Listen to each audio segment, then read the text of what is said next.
no more rehearsing and nursing a part. We know every part by heart. Overture. Good morning and welcome to Asheville Theater Radio. My name is Jeff Catanese. I come to you every Thursday morning at 10:30 on WPVM 103.7 FM. You can also listen to us live on WPVMFM.org. And you can hear my archive shows there as well. And this might be one you want to listen to once it's up on the website. I have 3 guests with me today. This is the first time I've ever stuffed 3 guests in here, although I've seen bands in here before. So we have Lise Kloppel. Kloppel. Hey, I was almost right. Bjorn Goller. Yes, sir. Landry Bohn. That's me. Oh, wonderful. I got all of them relatively correct. They are all 3 of UNCA's, that's University of North Carolina, Asheville, right here in town at the Carol Bell Theater, going up with Twilight Los Angeles 1992. And that will run February 25th through the 27th at 7:30 and February 28th at 2 p.m. at the Carol Bell Theater right there on the UNCA campus. The phone number for tickets is 828-232-2291.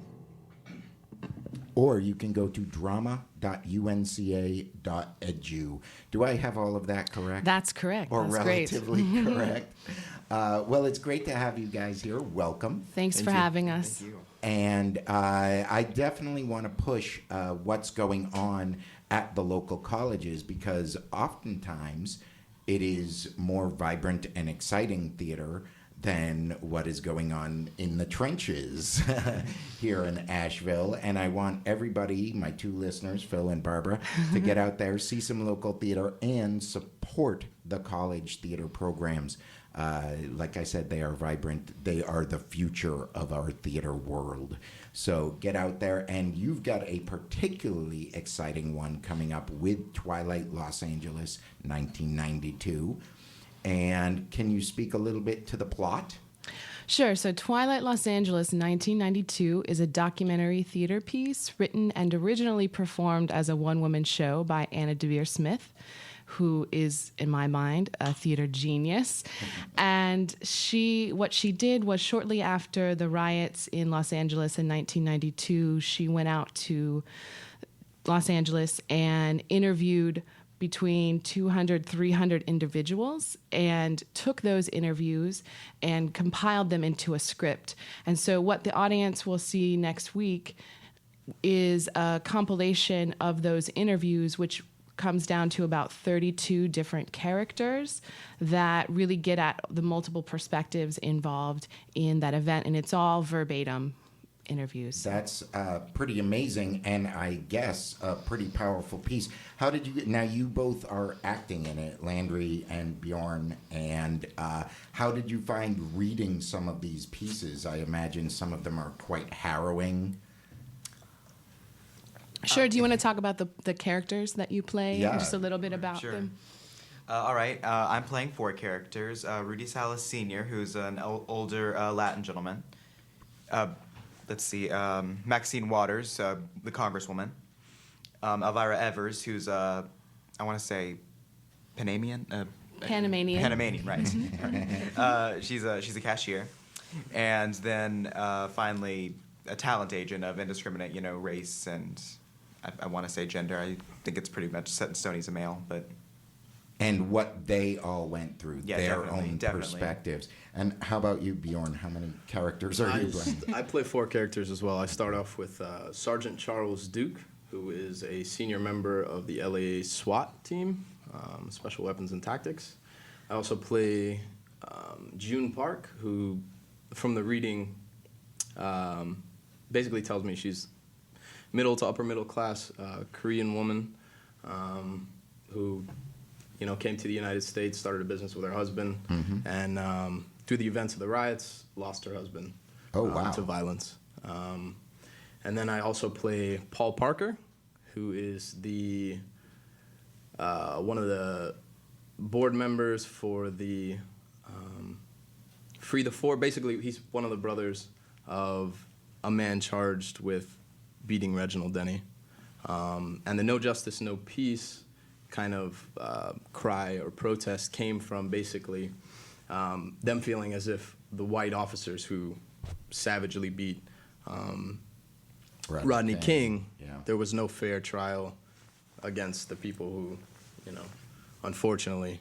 Well, we try to stay apolitical here, but well, it's hard with this piece because it's a very political piece. Hard but with this piece. One of the things, just to highlight for the listeners, in case they're not familiar with these events, and like many of our students were born after 1992, so going back, I mean, for those of us who remember watching that video on national news over and over and over again, and the shock and outrage for many people who haven't seen like that before, but also the affirmation from many people from those communities who this is they are very aware of this happening, and it was vindication that finally other people see what we've been, the oppression that we've been living in.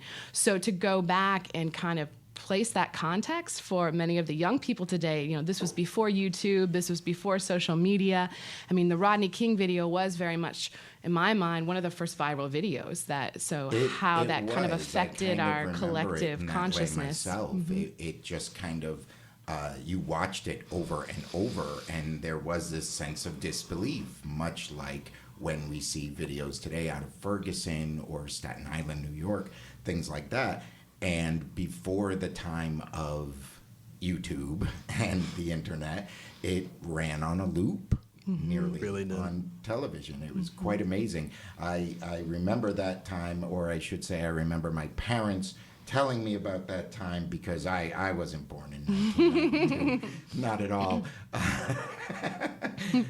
Speaking of lying, let's get to the rundown. I'm going to give everybody a brief rundown of everything, hopefully everything, going on in Western North Carolina theater. Opening this weekend, Western Carolina University presents Macbeth is the New Black, and I believe that is an adaptation of Shakespeare's Macbeth set in a women's prison.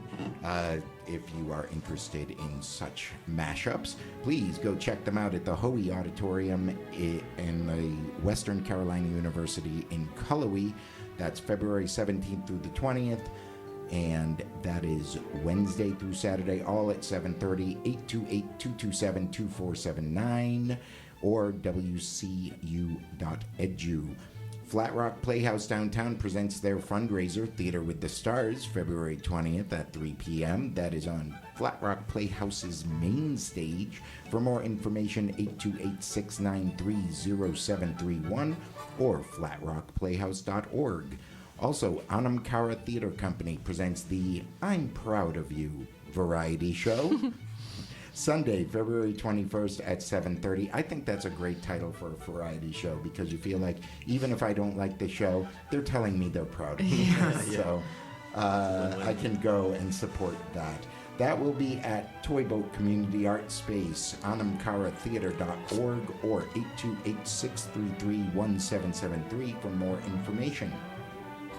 Also, a couple of theatrical events continuing into this weekend. At Exalt Theater Company will continue their Saturdays on Stage series with Tricky Tricky Trickster Tales.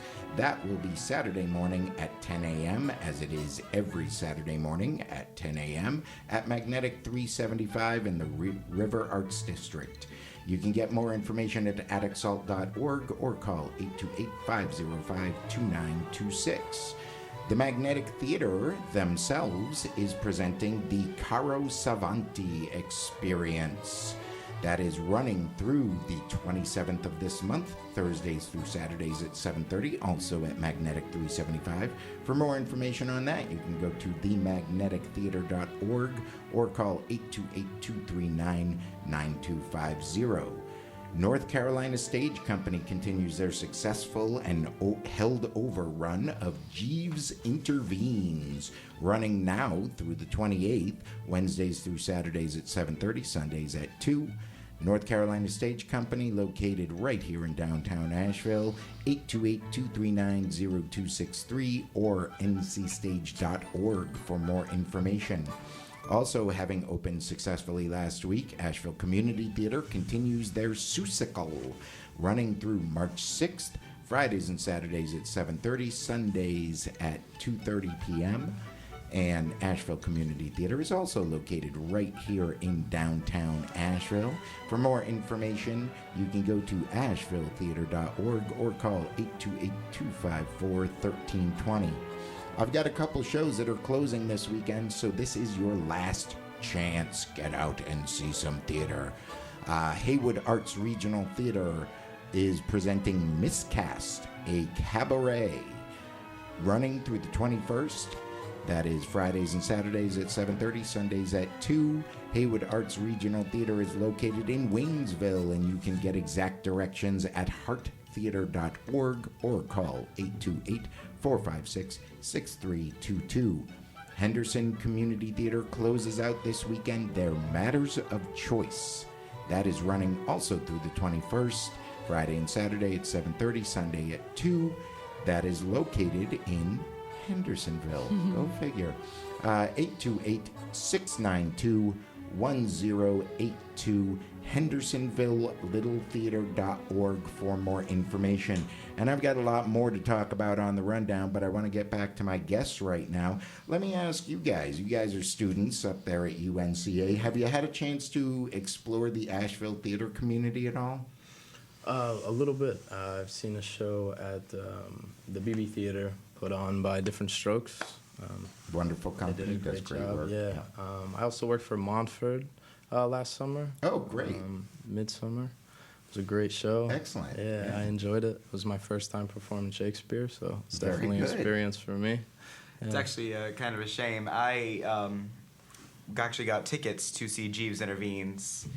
I figured, I was doing good with my second semester. Thought I'd treat myself to when I started the theater, and I actually was lucky enough to catch it when after I learned the extension was going out. And then I learned that my tickets were for the 28th, which is our closing night. Oh no. So That's always a difficult thing in the theater world is we consider ourselves purveyors of the theater, and yet we're always performing when everything else is going on. I am now. amazed. When you went through that list, I was like, wow, there is a lot of theater happening in this Oh, town. there is, Asheville not only has a thriving theater community, but a growing theater community. New companies are popping up seemingly every day, if not every week. And there's a lot of theater going on. So I urge everyone to go out and see as much as they can, but also talk it up.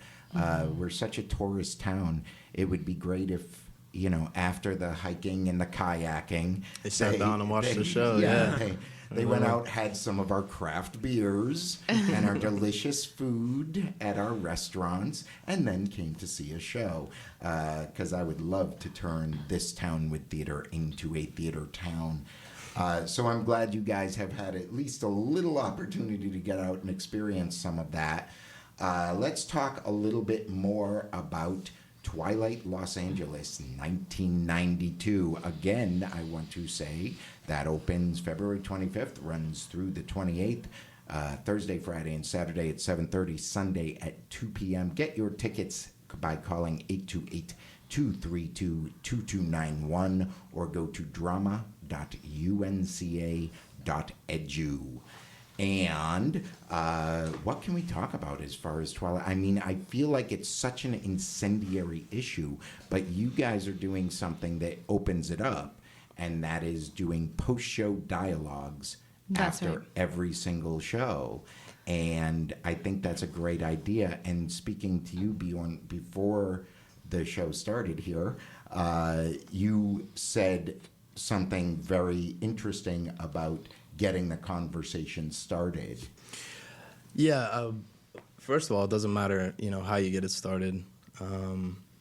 It's a real issue that exists in society today, and the only way to get it fixed is to start the conversation. I mean, there's a lot of topics that nobody really wants to talk about, but you have to in order to make a change, in order to make it relevant. In some homes, this is not a topic that's brought up, or they never come in contact with it. And the more people you can put in contact with the problem, the more people are going to share their ideas on how to solve it. And I will say, especially here in the South, which was eye-opening for me, and in a community that can be very segregated in a lot of ways. Exactly what you're saying, to open people's eyes through a piece of theater and then get them talking about it, that is a great way to exact change, to make change happen, or at least foment the idea that change can happen. Oh, even if an audience member doesn't have questions or have anything to offer to the conversation, they're having that internal conversation, after seeing such a powerful show. Well, and I think with this particular piece of theater, it is somewhat Brechtian in the sense, even though 1992 isn't that long ago, but there's that historical distance, to look at it and the specificity of looking at this issue from, the perspective of LA. But there are things that are very specific to LA, but there's also lots of things that we could, say are very similar to Asheville, like you mentioned, the segregation. So in the play, there's sort of these different factions of communities of people. So there's in the play, there's the Beverly Hills people. So Landry mentioned he's a Hollywood talent agent. Yes. And, their sort of experience of the riots, for them it was so devastating because everything in the city shut down and they couldn't go to their favorite restaurants. And it was just terrible, for them. But at the same time, and that's what I love about the character that Landry portrays, is that there's a realization that happens in that moment of, you know what? Maybe I deserve this. Maybe we all need to absorb a little guilt that we can't. That's this kind of signature line in that piece, the title of the monologue. But, so looking at the issue in terms of how these different communities are impacted by racial injustice, but also kind of coming to that place of saying it's all our problem. We're all being affected by it, whether we realize it or not. I absolutely agree. And I hope that despite the fact that the play is, I'm sure, going to be wonderful, I hope that the post-show dialogue is as stimulating to people. Because I have found, and I like to hold post-show dialogues even when I'm doing a show that has no social relevance whatsoever, just a silly or fun show. But it's always an opportunity for people to ask about theater or acting or themes that they found in the show and things like that. But with a show that is so topical, is so relevant, and is so, to a lot of people, incendiary, that it kind of brings about even more of that discussion. Yeah, and I feel like if you look back, in 2008, the election of our first black president, and then that sort of sense of, oh, we're post-racial now, we don't need to worry about it, and then obviously the events of Ferguson and Baltimore and Black Lives Matter movement comes back, and it's, wait, we are not. And so now I feel like we're in that place where there is more of an openness. It is more part of our national conversation. And so that's what my hope is that people can come out and we can have some very specific sort of perspectives to talk about. I think the play covers a range of viewpoints, and everyone, no matter where you're coming at this issue from, can find your place in it, and then that can give us, a launching point. So there, once again, is that distancing. So you can talk about the characters, and you don't have to necessarily, make it personal, and so therefore we can start to move into a more safer, more open environment for people to have real conversations, because I think that's part of the problem is people don't know how to engage. There's a lot of people who want to help, and then there's also people on the other end who are kind of tired of what you had mentioned. The white person in the audience prefaces their comment with, I'm not racist, but why did they burn down their neighborhoods, Exactly. So, yeah. But And why actually, would they do that? Just the they. Yeah. But one thing I'm very optimistic about is there's been a lot of people, I think, getting very excited about this play, and a lot of people I've talked to are students. There's the students that they want to talk about these issues. They want to get more of an understanding, and I think that alone is just kind of worthy of celebration in itself. That we have people, who maybe aren't as familiar with some of these issues, especially aren't familiar with the historical aspect of a lot of it, but that they want to learn. That there's people who want to learn and kind of broaden their horizons with these kind of things. It's just it's very inspiring for me. Well, I think that's a great point, Landry. The fact that audiences often feel that we in the theater present these sort of socially relevant or social justice themed plays, and we're just kind of taking it to the audience and saying, hey, here's this stuff, now you think about it. But what they don't realize is while we are rehearsing these and learning our lines and all of that, we have opportunities to absorb a lot of new ideas and things like that. We do. I'm glad you brought that up. Coming into the show, like I never really took into account the other ethnicities that were present for all of this and the way it affected them, you know. And I believe that we can't just think of what's going on in the United States as just like, you know, typical white American versus, you know, the African American. It's so complex, you know what I mean? Like a lot of the Koreans, they were affected, and they were affected in a very specific way. And Latin Americans as well. It's not just, you know, an us versus them. It's everybody as a collective. How do we view each other, you know? Just not leaving somebody out is another topic that this show brings. That's an excellent point. And I'm glad that Anna Devere Smith had the foresight to try to combine all of this, because yes, now in 2016, as these themes are still so relevant, and people are still talking about them and still hopefully really talking about them, hoping to change things, that she would bring in all the races and how it affect different classes of people, different neighborhoods geographically, things like that. And as wonderful as all of this conversation is, let's talk about the important stuff, like what's going on in theater in Asheville. And we've got a few shows that are coming soon, and I'm just going to mention them without details so that you can go find them later. But I will be bringing them up a lot further in later shows. Mountain Art Theater presents The Fall of the Sparrow, a radical remix of William Shakespeare's Hamlet, February 26th through March 6th at Haywood Arts Regional Theater. UNCA Drama Department presents Lake Street Extension. I think that's actually a club within the drama department, correct? Yep. And involving Nathan Singer, who I have the pleasure to work with quite often. And that will be February 29th through March 3rd. The Immediate Theater Project presents My Name is Rachel Corey, another socially relevant play, and that will be a one night only on March 2nd at 7:30 at North Carolina Stage Company. That's a great show. Is it? I have not read it. It's a documentary theater piece too. Exactly. Based on the original. And I think those can be so powerful. Yeah. You know, when you think of theater can use nonfiction so well. Warren Wilson Theater will present Marisol March 3rd through the 5th. March 3rd through the 6th. I don't want to short them a day. That will be at the Kittredge Theater and on the Warren Wilson College campus. Anamkara Theater Company will present The Government Inspector March 4th through the 18th. Attic Salt Theater Company, full disclosure, my company, will present All in the Timing March 9th through 20th. See, we're going to do talkbacks after that show. Fun. And it's like there's nothing to talk about other than how fun that show is. But that will be going up March 9th through the 20th at North Carolina Stage Company. At the BB Theater, Different Strokes Performing Arts Collective will present Glengarry Glen Ross in all-female version March 3rd through the 19th. Asheville Community Theater will be bringing their youth theater production, Aladdin Jr., to the stage Friday, March 11th, 12th, and 13th.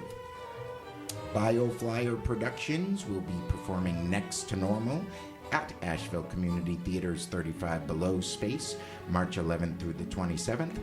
Super Happy Productions will bring you their latest incarnation of Old Verdon's Super Happy Trivia Challenge. That will also be at 35 Below.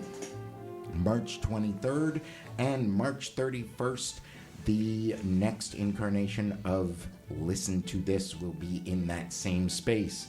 And since we are running low on time, I'm going to give you a brief rundown of all the events, classes, and such going on around town. Asheville Community Theater will be presenting Broadway Boot Camp for the teens and adult classes in improvisation taught by this wonderful teacher. I forget his name. It's me. And for more information on those, ashevilletheater.org or 828-254-1320. They are also accepting registration for the kiddies for Tanglewood Summer Camp, so sign up now before spots are gone. NYS3 always has classes starting and happening. NYS3.com. We've got a few auditions and or submissions to talk about. Haywood Arts Regional Theater will present their 2016 whole season auditions February 21st and 22nd. For more information on those, hearttheater.org or 828-456-6322. Anamkara Theater Company will be auditioning for Faust Fautu February 20th and 21st. For more information, anamkaratheater.org or call 828-633-1773. Montford Park Players will be auditioning for Dark Lady of the Sonnets by George Bernard Shaw. Saturday and Sunday, February 20th and 21st. For more information, go to montfordparkplayers.org. Hendersonville Community Theater will be auditioning for A Bad Year for Tomatoes. I'm not sure. I didn't know tomatoes had vintages, but okay. So 828-692-1082 or Hendersonville Little Theater for more information. The Music Man in the Diary of Anne Franks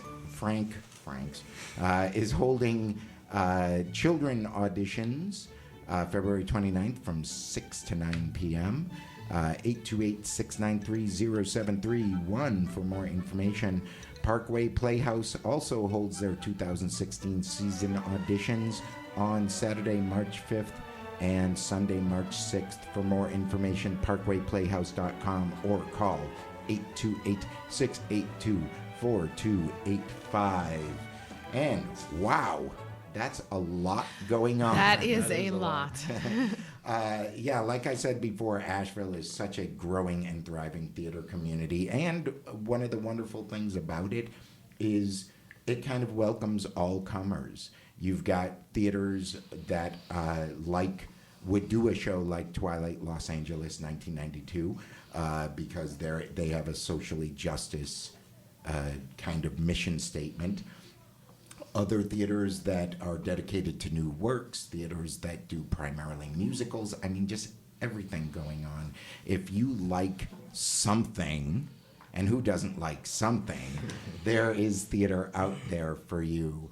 I want to thank my guests, Lise Kloppel, Bjorn Goller, and Landry Bohn from Theater UNCA's Twilight Los Angeles 1992. Thank you guys for coming out. Thank you so much for having us. It was a really great and stimulating discussion. I'm really glad we got to talk about the content of the play because I think it is something that needs to be talked about, and at least I am a firm believer in theater being a way to foment change in the world. So thank you for doing your part, Lisa, and thank you guys for taking part. Really appreciated. Once again, the details on that is UNCA Drama Department presents Twilight Los